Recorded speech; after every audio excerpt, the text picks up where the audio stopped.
19장 16절에서 22절입니다. 마태복음 19장 16절부터 22절 말씀까지. 어떤 사람이 주께 와서 이르되 선생님이여 내가 무슨 선한 일을 하여야 영생을 얻으리이까? 예수께서 이르시되 어찌하여 선한 일을 내게 묻느냐? 선한 이는 오직 한 분이시니라. 내가 생명에 들어가려면 계명들을 지키라. 이르되 어느 계명이 오니이까? 예수께서 이르시되 살인하지 말라, 간음하지 말라, 도둑질하지 말라, 거짓 증언하지 말라, 내 부모를 공경하라, 내 이웃을 내 자신과 같이 사랑하라 하신 것이니라. 그 청년이 이르되 이 모든 것을 내가 지키었사온데 아직도 무엇이 부족하니이까? 예수께서 이르시되 내가 온전하고자 할진대 가서 내 소유를 팔아 가난한 자들에게 주라. 그리하면 하늘에서 보화가 내게 있으리라. 그리고 와서 나를 따르라 하시니 같이요. 그 청년이 재물이 많음으로 이 말씀을 듣고 근심하며 가니라. 아멘. 우리는 지난 2주 동안 느헤미야서의 말씀을 묵상했고요. 오늘부터 다시 마태복음 후반부 말씀을 살펴보도록 하겠습니다. 오늘 나오는 이 본문의 사건은 마가복음과 누가복음에도 나오는 사건이거든요. 그래서 마태, 마가, 누가복음을 같이 비교하면서 보시면 좀 더 정확하게 더 많은 내용들을 확인하실 수 있습니다. 한 사람이 예수님에게 나왔습니다. 오늘 마태복음에 보면 청년이라고 했고요. 재물이 많은 사람이라고 그랬습니다. 누가복음에도 보면 큰 부자였다고 말했고, 마가복음에 보면 또 누가복음에 보면 관리였다고 말했습니다. 그러니까 아마 사내들인 공회원이었거나 성전이나 회당의 관리였던 것으로 추측되는데요. 정리해 보면 이 사람은 굉장히 부자였고 높은 지위에 있던 사람이었고 또 비교적 젊은 청년이라고 불릴 수 있는 젊은 사람이었습니다. 부러운 사람이죠. 젊은 사람이 겁나 부자예요. 그리고 높은 지위를 가진 그런 사람이에요. 그런데 이 청년이 예수님에게 나오는 장면을 마가복음에서 이렇게 자세히 써놨거든요. 마가복음 10장에 보면 이 청년이 달려나와서 꿇어 앉았어요. 그래서 이 청년 참 특이하다. 팔레스타인 땅에서 뛰어다니는 사람 별로 없어요. 더구나 이 사람은 높은 지위를 가진 부유한 사람이거든요. 그런데 예수님에게 달려와서 꿇어 앉았어요. 니고데모는 사람들의 시선을 피해서 밤에 예수님에게 조용히 찾아왔어요. 그런데 이 사람은 그냥 길거리에 주님에게 달려와서 사람들의 눈이 있음에도 불구하고 꿇어 앉았어요. 겸손한 사람이에요. 우리는 부유한 사람들, 높은 지위를 가진 사람들은 다 교만할 거라고 생각하지만 사실 그렇지 않아요. 제가 목회해 보니까 정말 별로 가진 것도 없는 사람들 중에도 교만한 사람 겁나 많고요. 참 많이 배우고 세상에서 존경받는 높은 지위의 부유한 사람들 중에도 벼가 익으면 고개를 숙이듯이 겸손하신 또 소탈하신 분들 참 많더라고요. 이 청년 참 겸손한 사람이에요. 예수님이 당시 주도권 주류 사회에서 이렇게 무릎 꿇을 만큼 존경받고 인정받는 분 아니에요. 이때 예수님은 주류 사회에서는 무시당하던 분이에요. 육체 노동자의, 그리고 예루살렘 출신의 랍비 교육도 제대로 받지 못한 그런 무시당하던 예수님 앞에 공손하게 달려와서 무릎을 꿇었다는 것, 참 겸손한 청년이구나. 그런데 무릎 꿇고 와서 던진 질문이 심오한 질문이 아니에요. 내가 어떤 선한 일을 해야 영생을 얻을 수 있습니까? 이거 유대 사회에서 그냥 어린아이들도 아는 질문이에요. 어려운 질문 아니에요. 그래서 이 청년이 참 용기 있구나. 이 청년에게는 이 영생에 대한 확신의 문제가 마음속에 걸림이 되었던 거잖아요. 보통 이럴 경우에는 이런 문제를 가지고 이런 초보적인 해서 그냥 접어버리죠. 그런데 이 청년이 훌륭한 거는 이 초보적이지만 자신에게 너무나 중요했던 질문을 끌고 예수님 앞에 나와서 공개적으로 물었다는 거예요. 참 훌륭한 청년이다. 제가 생각할 때 교회에서 가장 중요한 질문은 기도를 어떻게 해요? 찬송을 어떻게 해요? 예배를 어떻게 드려요가 아니라 하나님 정말 살아계셔요? 예요. 목사님, 하나님 정말 살아계신 분 맞아요? 그거 어떻게 알 수 있어요? 하나님이 살아계신 줄을 알아야 기도를 하든지 예배를 드리든지 봉사를 하든지 할 거잖아요. 그런데 이건 너무나 기초적인 질문이어서 묻기가 쉽지가 않아요. 남들은 다 이렇게 하나님 있다고 믿고 예배드리고 이렇게 시침이 뚝 떼고 앉아있는데 정말 장로님 정말 하나님 살아계셔요? 권사님 정말 하나님 살아계셔요? 난 이런 확신이 없어요. 이런 질문을 던지는 것이 참 부담스러우실 거예요. 이 질문이 공개적으로 사람들 앞에서 예수님 앞에 무릎 꿇고 나와서 높은 지위에 있는 이 부유한 청년이 던질 만큼 심오한 질문 아니에요. 그런데 용기 있게 나와서 주님 앞에 묻는. 그리고 마지막 세 번째로 이 청년 칭찬받을 게 예수님께서 선한 일을 왜 나한테 묻느냐? 선한 분은 하나님 한 분이시다. 하나님만 선하신 분이시죠. 영생 어떻게 믿느냐고? 생명에 어떻게 들어가느냐? 영생을 얻는다를 생명에 들어간다, 천국에 들어간다, 구원을 받는다 이렇게 설명하신 거예요. 어떻게 해야 구원받냐고? 어떻게 해야 생명에 들어갈 수 있느냐고? 계명을 지켜야지. 그랬더니 이 청년이 물어요. 예수님 어떤 계명이요? 그래서 예수님 대답해 주셨어요. 살인하지 마라 6계명, 간음하지 마라 7계명, 도둑질하지 마라 8계명, 거짓말로 위증해서 죄 없는 사람 감옥에 쳐넣고 거짓 증언하지 마라 9계명, 부모를 공경해라 5계명, 그리고 율법의 핵심인 내 이웃을 너 자신과 같이 사랑해라. 이런 계명들이다.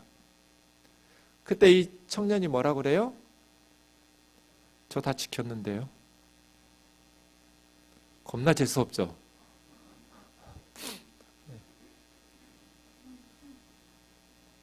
근데 마가복음에 보면 이 청년이 이런 계명은 어려서부터 다 지켰다고 그래요.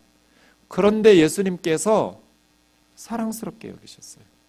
이게 무슨 뜻이에요? 인정. 예수님은 이 청년을 이런 교만한 녀석 같으니라고 네가 어떻게 다 지켜 임마 이런 식으로 무시하거나 부정하지 않으셨어요. 이 청년은 예수님에게 사랑스럽게 여겨지는 삶을 살았어요. 어려서부터 저는 이 하나님의 말씀을 명심하면서 어려서부터 이 하나님의 말씀을 지키면서 살았습니다. 저에게 뭐가 더 부족한가요? 그 청년을 보면서 주님은 사랑스럽게 참 귀한 청년이에요.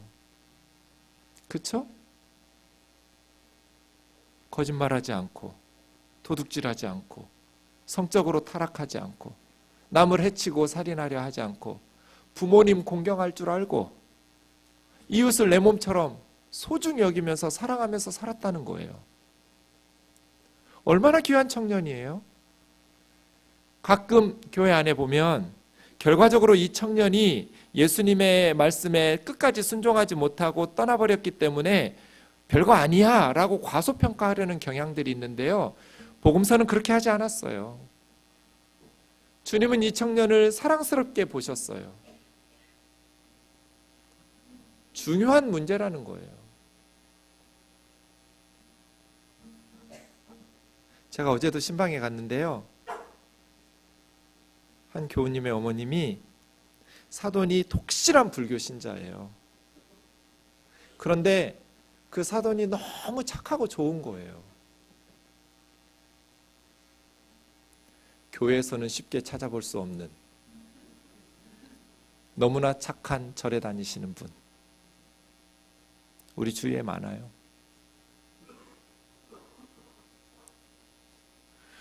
도대체 우리는 어떤 예배를 드렸길래, 어떤 성경을 읽었길래 절에 다니는 사람만 또 못하게 사는 걸까요? 절에 다니는 분들은 이 세상에서 선행을 많이 베풀어야 내세에 좋은 것으로 태어나죠. 그래서 선행을 많이 베풀려고 애쓰고 노력해요. 기독교의 교리는 그런 선행을 통해서 천국에 가는 게 아니다. 다음 세계의 윤회설도 믿지 않으니까 뭐 다른 짐승이나 사람이나 어떤 영계로 태어나는 것도 아니다. 예수님의 십자가를 믿음으로 은혜로 선물로 하나님 나라에 들어간다 라는 교리를 믿기 때문에 오히려 착하게 살아야 내세에 좋은 것을 얻을 수 있다는 종교를 믿는 사람들보다 더 함부로 사는 것 같아요. 우리는 예수님의 은혜로 구원을 받았기 때문에 하나님이 자기 아들을 십자가에 내어주시고 우리 죄를 용서하시고 우리를 하나님의 자녀로 삼아주셨기 때문에 이제는 그 어떤 사람들보다 더 착하게 살아야 되는 거 아니에요? 뭐 착하게 살아서 그걸 가지고 천국에 안 가니까 이제는 대충 살아도 돼요? 맘대로 살고 잘못했다고 회개만 하고 그렇게 하면 용서받고 그렇게 살아도 되는 거예요? 그건 가짜 복음이에요. 성경은 한 번도 그런 식의 복음을 가르쳐 주신 적이 없어요. 마태복음 7장의 산상설교에 보면 주님은 나더러 주여 주여 하는 자마다 다 천국에 들어갈 게 아니고 내 아버지의 뜻대로 행하는 자라야. 예수 그리스도를 믿으면 당연히 그 믿음에 행함이 따라와야죠. 예수님이 나 때문에 십자가에서 벌거벗고 죽었는데 어떻게 내 맘대로 살아요? 예수님이 우리 죄 때문에 십자가에서 못 박혀 죽으셨는데 어떻게 죄 짓고 사는 게, 어떻게 다른 종교를 믿고 따르는 사람들만 또 못하게 살아요? 어떻게 그럴 수가 있어요? 그건 불가능하지 않아요? 그래서 이 청년의 어려서부터 지킨 이 삶 말이에요. 예수님께서 사랑스럽게 바라보셨던, 우리 사는 모습을 보시며 주님께서 사랑스럽게 바라보실까? 우리 하루하루 살아가는 모습을 보시면서도 예수님께서 이 청년을 보시면서 사랑스럽게 여기셨던 것처럼 참 사랑스럽고 자랑스럽게 여기실까? 사랑하는 형제 자매 여러분, 믿음으로 구원받는다는 교리가 우리가 이제 마음대로 살아도 된다는 면허증을 발부한 게 아니에요. 그날에 많은 사람이 내가 주의 이름으로 선지자 노릇하고 주의 이름으로 귀신을 쫓아내고 주의 이름으로 많은 권능을 행하지 않았습니까? 그때 내가 밝히 말하노니 나는 너 모른다. 바깥 어두운 데 내쫓으라고. 주의 이름으로 선지자 노릇했다라는 것은 저처럼 설교하고 말씀을 전했다는 거잖아요. 하나님 말씀 선포하고 주의 이름으로 귀신을 쫓아내고 주의 이름으로 많은 권능을 나사렛 예수 이름으로 행한 거잖아요. 그런데 천국에 들어가지도 못할 그 사람들을 통해서 많은 기적이 나타난 거잖아요. 성령의 역사들이. 어떻게 그런 일이 있을 수가 있어요? 천국에 가지도 못하는 목사 설교를 듣고 천국에 가지도 못하는 목사의 나사렛 예수의 이름으로 기도하는 그 기도를 들으시고 하나님께서 귀신을 쫓아내시고 많은 권능을 행하실 수가 있냔 말이에요. 어떻게? 있다는 거잖아요. 예수님은. 왜 그럴까요? 목사가 지옥에 간다고 해서 성도들도 지옥에 가는 게 아니에요. 성도들에게 필요하기 때문에 하나님께서 역사하시죠. 그러나 스스로는 속는 거죠. 성령의 역사와 기도의 응답들이 나타났다고 해서 천국에 다 들어가는 거 아니에요. 내 아버지의 뜻대로 행하는 자라요. 예수 그리스도를 믿었으면 당연히 이제는 예수님을 기쁘시게 하는 삶으로 살려고 노력해야죠. 하나님의 뜻대로 살려고 노력하지 않는 그런 윤리가 없는 영성은 가짜예요. 여신도들 성폭행하고 교회 돈 함부로 쓰고 세상에서 부귀영화를 누리면서 그런 윤리 없는 목회, 윤리 없는 영성, 윤리 없는 믿음은 다 가짜예요.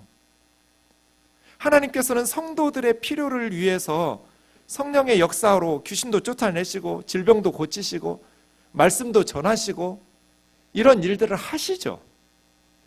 그러나 정작 그런 사역자들은 주님 앞에서 나 너 몰라 쫓겨날 수 있다는 것을 두려움 가운데서 명심해야 돼요.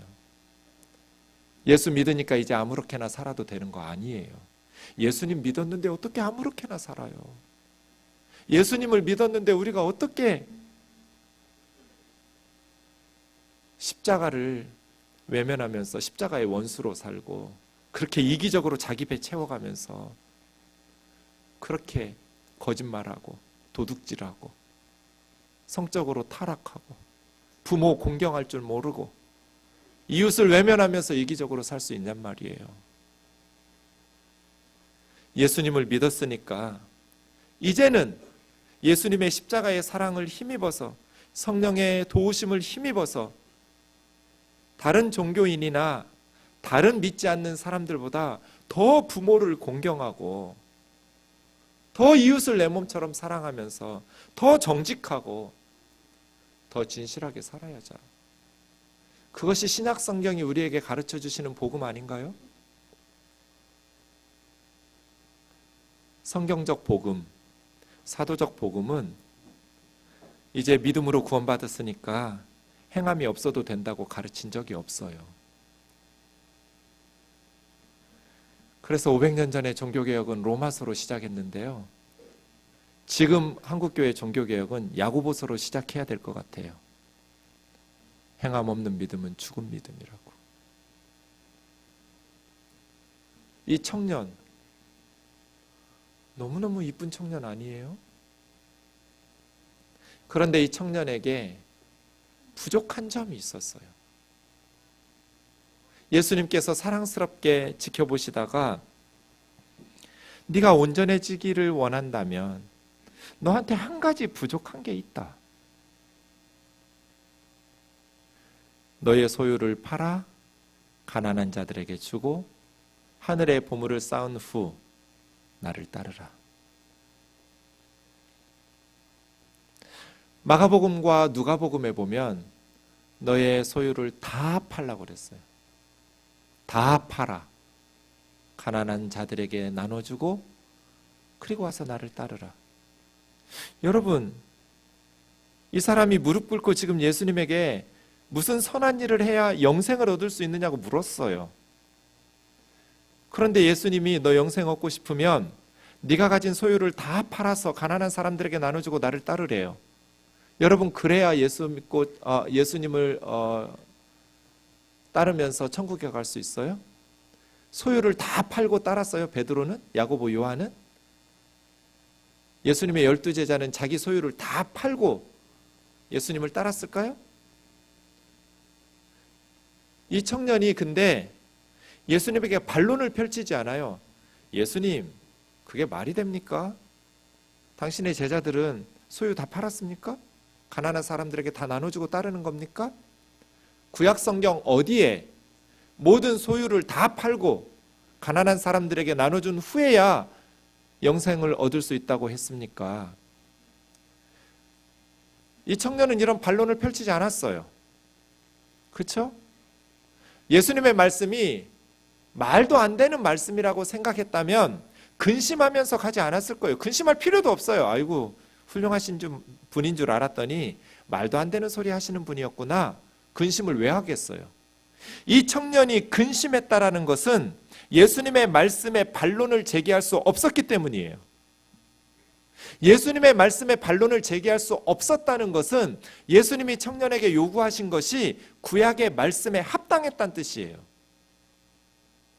많은 분들이 이 청년이 예수님을 믿는데 걸림돌이 되는 것은 재물에 대한 욕심 때문이었다라고 말해요.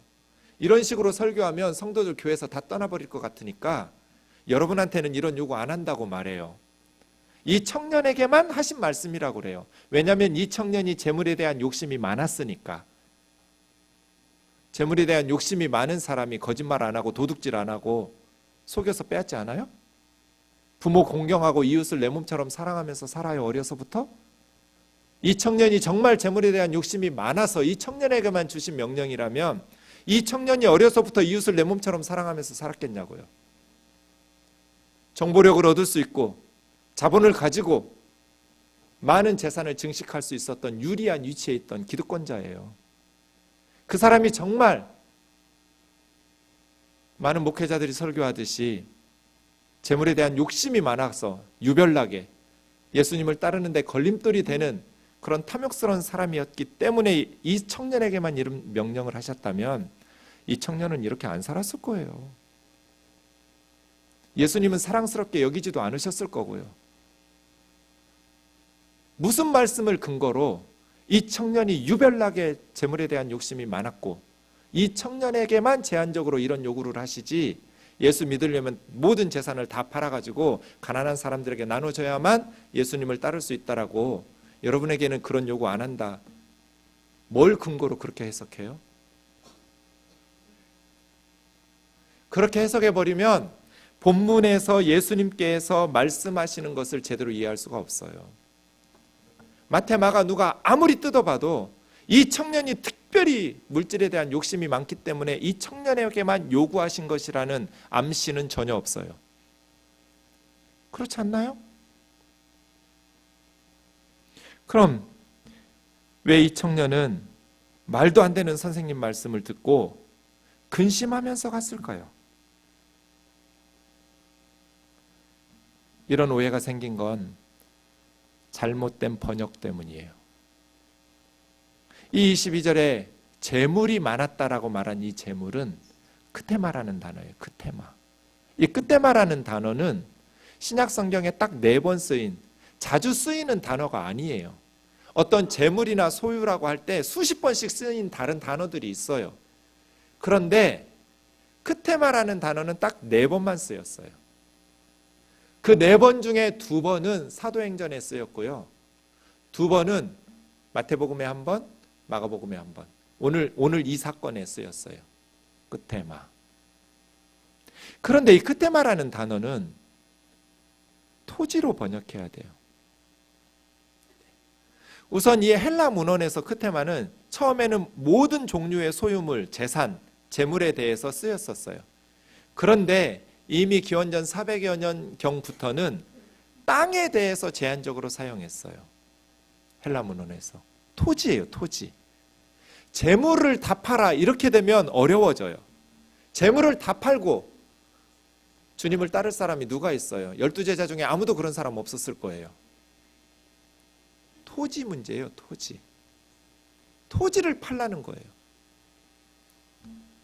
이 크테마라는 단어가 70인 성경이 있어요. 구약의 히브리어로 된 성경을 그리스 말인 헬라 말로 번역한 성경을 70명이 번역했다고 해서 70인 번역 성경이라고 그래요. 구약 성경을 헬라 말로 번역한, 그래서 초대교회 성도님들은 히브리어 잘 모르는 외국의 사람들이 많으니까 70인 성경으로 구약 성경을 읽었거든요. 이 70인 성경의 크테마라는 단어는 언제나 토지였어요. 토지. 포도원, 케렘이나 아니면 땅, 샤데나, 그런 토지와 포도원과 밭, 이런 단어를 크테마 이렇게 번역했어요. 그러니까 70인 성경의 헬라어에서 쓰인 그 크테마라는 단어도, 그리고 헬라 문헌에서 쓰인 단어도, 그리고 4번밖에 안 쓰였지만 신약 성경에 쓰인 단어도 토지로 번역을 해야 맞는 거예요. 사도행전 2장에 보면 크테마와 재산, 소유 이렇게 구분해서 팔아서 초대교회 성도들이 가난한 성도들을 구제했다고 말했어요. 그러니까 크테마는 팔아야 교회에 내놓을 수 있는 거예요. 부동산이지 뭐 팔지 않아도 되는 어떤 돈이나 재물이나 이런 게 아닌 거예요. 그리고 한번 사도행전에 더 쓰였는데 아나니아와 삽비라 때 쓰였어요. 5장에서 베드로 사도 앞에 밭을 팔아가지고, 그게 크테마예요. 밭을 팔아서 반은 숨기고 절반 내놓으면서 이게 전부라고 속였을 때 베드로 사도가 뭐라 그래요? 땅을, 크테마 팔아서 내놨다고 했는데 4절에 보면 땅을 팔지 않고 그대로 있을 때는 니네 거 아니냐, 또 팔은 후에도 니들 맘대로 이무대로 할 수 있는 그런 거 아니냐, 왜 교회를 속이고 성령을 속이고 전부 다 가져왔다고 거짓말하면서 책망하는, 그때 크테마예요. 밭을 팔았거든요. 아나니아와 삽비라가. 이런 단어예요, 크테마는. 그래서 오늘 본문을 제대로 이해하시려면 이 청년이 재물이 많았다, 그래서 근심하면서 갔다라는 것은 토지라는 것을 우선 기억하셔야 돼요. 그리고 마태는 그렇지 않지만 마가와 누가에서 다 모든 토지, 모든 재물을 팔아서 가난한 사람들에게 주라는 말은, 여러분 모두라고 하면 한글 언어권에서는 하나도 빼놓지 않고 전부 다를 모두라고 그래요. 다. 그런데 신약 성경의 용법들을 보면 모두라고 번역한, 다라고 번역한 그 단어들은 대부분 많은 그런 뜻이지 하나도 빼놓지 않고 전부 이런 의미가 아니에요. 세례요한에게 예루살렘과 유다의 모든 사람들이 나와서 세례를 받았다고 그랬어요. 그런데 한 사람도 빼놓지 않고 다 세례요한한테 나와서 세례 받은 게 아니에요. 복음서에 계속 읽어보면 대제사장이나 종교 지도자들 세례요한에게 나와서 세례 안 받았어요. 코빼기도 안 비쳤어요. 그런데 성경에서는 모든 사람이 다 나와서 세례 받았다, 요한에게, 이렇게 써놔요. 그러니까 모두, 전부 다라는 의미는 하나도 빼놓지 않고 그런 의미가 아니에요. 여기서 예수님께서 말씀하신 토지, 끝에 말을 다 팔아가지고 가난한 사람들에게 나눠주고 그리고 나서 나를 따르라고 말씀하신 것은 니네 거 남겨놓지 말고 다 팔라는 게 아니에요. 당연히 예수님께서 말씀하신 것은 희년법을 염두에 두고 말씀하시는 거예요. 이스라엘 백성들은 가난하게 되면 토지를 팔죠. 토지도 팔고 나서 빚을 못 갚으면 종으로 사람이 팔리겠죠. 이런 식으로 팔리게 되면 희년이 될 때까지만 팔리는 거예요. 우선 사람이 종으로 빚을 못 갚아서 팔릴 때는 6년 동안 그 집에서 일하고 7년째가 되면 해방시켜줘야 돼요. 그런데 희년이 되면 6년이 차지 않았어도 바로 해방시켜줘요. 이 희년이 잘 기록된 것이 레위기 25장이고 우리가 4월에 목요일 4주 동안 희년에 대한 세미나를 우리 교회에서 진행할 거예요. 이 희년, 구약의 토지법은 성경의 경제정의의 핵심 원리예요. 예수님께서 이 청년에게 말씀하신 것은 너 특별히 물질에 대한 욕심이 많구나, 너의 재물 다 팔아가지고 가난한 사람들에게 나눠주고 그리고 와서 내 제자가 되어 나를 따르거라, 이렇게 말씀하신 게 아니에요. 우리 모두가 따라야 될 주님의 말씀이고, 이 청년이 어려서부터 하나님의 계명과 말씀을 귀 기울여서 남달리 명심하면서 살았던 이 청년이 예수님의 말씀에 토씨 하나도 달지 못하고 반발하지 못하고 근심하면서 떠날 수밖에 없었던 정확한 하나님의 말씀이에요. 구약의 율법에 보면 토지를 영원히 팔 수 없었어요. 모세의 후계자 여호수아가 요단강 건너서 가나안 땅에 들어가서 정복했지요. 그리고 12지파에게 제비를 뽑아서 분배해 주었어요. 똑같은 넓이로 분배해 주지 않았어요? 토지 가치가 서울에 있는 명동의 땅하고 강원도에 있는 땅하고는 똑같은 넓이로 나눠주면 안 돼요. 가치가 다르니까 가치에 따라서 넓이로 분할해서 제비 뽑았어요. 지파별로 제비 뽑아서 모인 후에는 가족별로 다시 제비 뽑았어요. 그래서 가정마다 가나안 땅에 들어가서 토지를 받았죠. 그 토지는 영원히 팔 수 없었어요. 왜요? 가난해지면 토지를 팔더라도 토지의 소유권을 영원히 파는 것이 아니라 희년 때까지 이용권, 사용권만 파는 거거든요. 희년이 되면 세 가지를 해야 돼요. 토지 무르기를 해서 원 주인에게 땅을 돌려줘야 돼요. 그리고 땅만 돌려주면 안 되죠. 바로 또 땅을 팔아먹어야 돼요. 빚을 탕감해줘요. 빚만 탕감해주면 안 되죠. 노예들을 해방시켜줘요.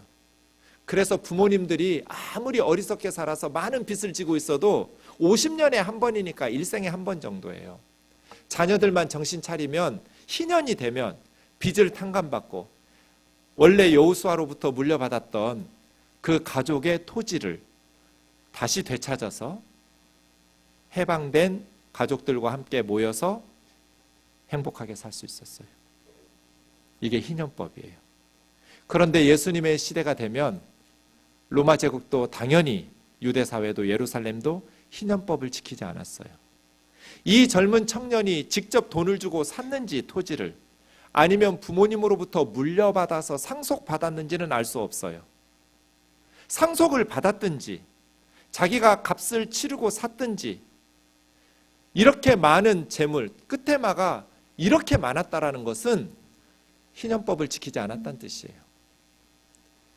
예수님께서는 이 청년에게 하나님의 말씀을 어긋나서 과한 요구를 하시는 것이 아니라 너 계명 지켰어? 그런데 너 한 가지 부족한 게 있다. 네가 온전해지기를 원한다면 하나님의 말씀대로 희년의 법을 지켜라. 로마 제국은 1%도 안 되는 귀족들이 90% 이상의 토지들을 소유하고 있었어요.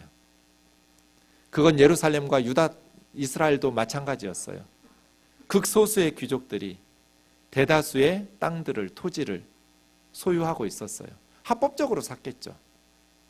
대다수의 백성들은 자기 땅이 아니니까 죽어라고 개미처럼 일해도 입에 풀칠하기도 어려웠어요. 소장료 내고 로마의 세금 뜯기고 그러니 굶주리고 헐벗고. 이 청년은 특별히 도둑질하거나 악한 짓을 해서 빼앗은 거 아니에요. 그럼에도 불구하고 다수의 백성들이 고통받고 있는 이 사회 현상에 대해서 하나님께서 금지시켰던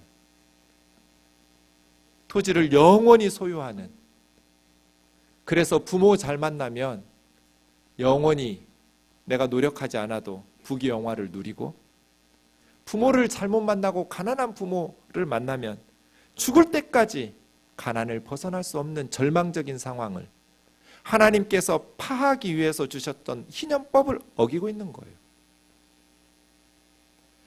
희년법을 주신 레위기의 25장의 마지막 절에 보면 하나님의 뜻이 분명히 나타나 있어요. 희년법을 주시는 하나님의 뜻은 어떤 이스라엘 사람도 노예로 살아서는 안 된다는 거예요. 너희가 이집트에서 종살이한 걸로 충분하다. 이런 법이 당시에 세상에 없었어요. 다 그 시대의 종교와 모세 시대의 법들은 기득권을 가진 사람들을 위해서 봉사하는 종교와 법이었지, 가난한 노예들을 해방시키는 나라가 어디가 있어요. 고아와 과부들과 가난한 빈민자들을 위해서 법을 제정하는, 이런 희년법을 제정하는 이런 종교는 하나도 없었어요. 그런데 하나님은 내가 너희 하나님이고 너희는 나의 종이지, 사람들에게 종노릇하면서 비참하게 사는 것은 내가 이 세상을 만든 뜻이 아니다. 이게 하나님의 뜻이었죠. 이 말씀 앞에 어떻게 우리가 이건 이 부자 청년만 순종해야 될 말씀이라고 그렇게 가볍게 외면할 수 있나요? 어느 누구도 오늘 본문의 주님의 요구를 그 사람에게만 해당된다라고 말할 수 없어요. 그래서예요. 이미 희년법이 오랫동안 시행되지 못하고 있었기 때문에 원 주인이 누군지도 몰라요. 이 부자 청년은. 그래서 자기 가족에게 할당된 그 정도의 토지를 제외하고는 팔아서 가난한 사람들에게 주라는 거예요. 이미 예수님 시대의 이스라엘에는 토지법, 희년법이 지켜지지 않았으니까. 너 정말 완전해지고 싶어? 너 정말 하나님의 말씀을, 계명을 지키고 싶어? 너희 가족에게 주신 그 땅을 제외하고 나머지는 다 팔아서 원 주인이 누군지도 모르니 가난한 사람들에게 나누어 주어라. 그게 하나님의 뜻이다. 사랑하는 형제 자매 여러분, 한국 교회는 개인 구원에 치중되어 있어요. 이런 말씀을 외면해요. 개인 구원 중요하죠. 그러나 우리가 구원받아서 살아가는 이 세상을, 이 사회를, 이 가슴 아픈 현실을 예수님의 제자들이 앞장서서 변화시켜야 하지 않나요? 예수 믿고 천국 가면 끝인가요? 이 젊은이들이 탄식하는 이 가슴 아픈 상황을,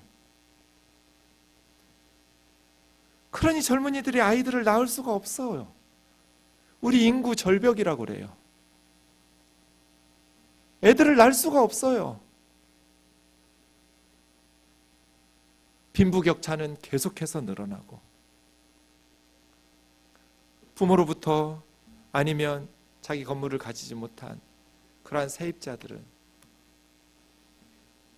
죽으라고 일을 해도 올라가는 월세 부담하기 어렵고, 세금 내고 직원들 월급 주고 나면 남는 게 없어서 너무나 탄식하고 있는 이 서민들의 삶을 다 정치권에만 떠넘기고 우리는 그냥 법 지키면서 살면 되나요? 이 청년 로마법 잘 지킨 사람이에요. 거짓말 안 했잖아요. 도둑질 안 했잖아요. 이웃 내 몸처럼 사랑했잖아요. 이 청년의 문제는 개인의 문제가 아니에요. 예수님 시대 사회의 문제예요. 이건 공산주의 하자는 거하고 달라요. 공산주의는 모든 생산 수단을, 사유재산을 부정한 단체예요. 베드로가 아나니아와 삽비라에게 그 땅이 팔기 전에는 네 거 아니냐, 사유재산 인정이에요. 팔고 난 후에도 그 돈이 네 거 아니냐. 예수님의 제자들은 생산 수단을 빼앗은 게 아니에요. 사유재산을 인정하지 않고 공유하자는 것도 아니에요. 성령이 임하니까 이제는 자발적으로 초대교회에서 나타난 것처럼 잉여 토지들을 팔아서 그 비참하게 살고 있는 노예들을 그 주인들에게 값을 지불하고 건져내기 시작했어요. 예수 믿고 노예들 그냥 천국에 가게 되었으니 아멘 할렐루야, 개인 구원에서 끝나지 않았어요. 우리 초대교회 믿음의 선배들은 비참하게 노예로 살고 있는 자매 형제들을, 그들을 노예됨에서 벗어나게 하기 위해서 자신들의 밭을 팔고 자신들의 재물을 팔고, 심지어 자기가 노예되겠다고 노예시장에서 자기 몸을 팔아가지고 형제들을 해방시켰어요. 너무나 악독한 주인을 만나서, 그때 당시에 노예는 사람 아니거든요. 돈 주고 사고 파는 짐승이었잖아요. 그렇게 잔인하게 놔두면 죽겠다 싶으면 자기가 노예시장에서 판 자기 몸값으로 그 잔인한 노예의 주인에게 값을 지불하고 웃돈 얹어줘가면서 그 자매 형제들을 노예됨에서 풀어서 자유인으로 풀어줬어요. 이게 성령의 역사예요. 성령이 임하시면 방언하고 병 고치고 이런 은사들만 나타나는 것이 아니라, 한국교회는 그런 데 집중했지만 초대교회 우리 믿음의 선배들의 성령의 은사는 자기 재산을 팔아서 비참하게 살고 있는 형제 자매들을 해방시켜주고, 그들의 질병을 고쳐주고, 그들을 가난으로부터 벗어나게 해주는 그런 성령의 역사였어요. 양재동에서 제가 목회할 때 매년 전세금이 올라가고 월세들이 올라가서 제가 날마다 울면서 하나님 앞에 기도했어요. 하나님, 집값 좀 오르지 않게 해주세요. 전세금 좀 오르지 않게 해주세요. 왜냐하면 우리 성도들이 울면서 교회를 떠났어요. 목사님, 우리 교회 너무 좋은데 이제 이 동네에서 살 수가 없어요. 멀리 이사 가야 돼요. 울면서 떠났어요. 그래서 제가 너무 가슴 아파서, 하나님, 집값이 이렇게 올라가지 않게 해주세요. 전세비가 이렇게 오르지 않게 좀 해주세요. 근데 왜 하나님은 가난한 내 기도는 안 들어주시고 맨날 돈 있는 사람들 기도만 들어주시는지 몰라요. 계속 올랐어요.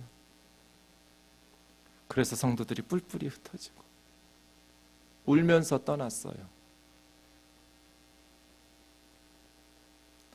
이런 현실은 외면하고 내가 구원받고 천국 가니까 아멘 할렐루야예요?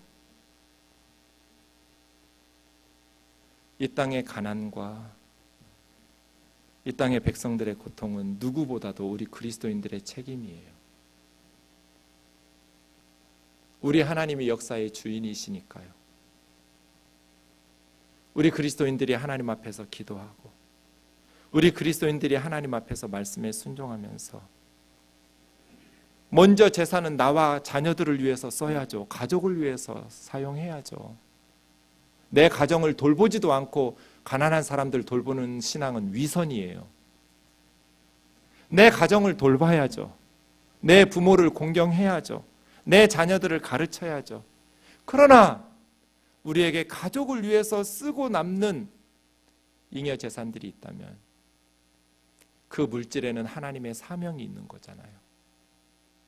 하나님의 뜻을 담아서 그 재물로 가난한 사람들을 위해서, 절망적인 청년들, 그리고 OECD 국가 중에 노인 빈곤율 1위인 그 가난한 할머니 할아버지들을 위해서 나눔으로 나타나야죠. 이것이 진정한 성령의 역사이고 이것이 예수님께서 우리에게 요구하신 너희에게 부족한 것이 있다, 온전해지기를 원한다면 끝에 말을 팔아서 가난한 사람들에게 나눠주고 와서 나를 따르라. 재물 때문에 진짜 행복한 예수님의 제자된 삶을 포기하지 않는 저와 여러분 되기를 주의 이름으로 축원합니다. 진정한 행복은 많은 걸 소유할 때가 아니라 나누고 베풀 때 누릴 수 있어요. 진정한 인생의 의미는 많은 것을 소유하는 데 있지 않고 최선을 다해서 실력을 길러서 많은 것들을 얻어서 많은 사람들에게 베푼 데 있으면 거기에 진정한 하나님의 은혜와 하나님의 기쁨과 만족이 있어요. 그래서 우리 생동 교우들이 운영하는 가게나 빌딩에는 그 세입자들이 나는 정말 땡 잡았어, 우리 건물주 너무 좋아, 정말 좋은 분을 만났어, 정말 그분 때문에 우리 어려울 때 큰 힘을 얻었어, 많은 도움을 받았어 라고 고백할 수 있는 우리 교우들이 되기를 주의 이름으로 축원합니다.